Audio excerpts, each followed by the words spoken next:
अचानक क्यों गिरा बाजार, ये सवाल सबके मन में है। तो हमने भी अलग अलग जानकारों से बातचीत की और पूछने की कोशिश की कि ऐसा क्या हुआ बाजार में जो एकाएक इतनी बिकवाली आई। तो अलग अलग जानकारों ने अलग अलग तर्क दिया।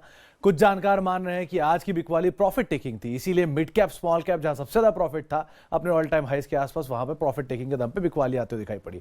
कुछ जानकारों का मानना है कि इंडिया विक्स ज्यादा तेजी में था, इसलिए हीट अप मार्केट में था, तो वो भी कुछ हद तक बिकवाली आते हुए दिखाई पड़ी।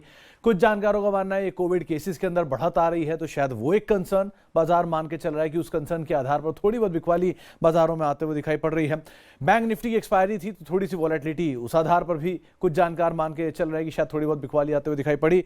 कुछ लोगों का ये मानना है कि जिस तरह से रुपए के अंदर एक कमजोरी आते हुए दिखाई पड़ रही है, साथ ही साथ लगातार ओएफएस आ रहे हैं, ब्लॉक्स हो रहे हैं, प्रॉफिट टेकिंग हो रही है प्रमोटर साइड पर, तो उसकी भी एक वजह मान के चली जा सकती है। इसके दम पर बिकवाली है, रुपया भी लगातार कमजोर है, तो ये भी एक वजह हो सकती है। अचानक क्यों गिरा बाजार।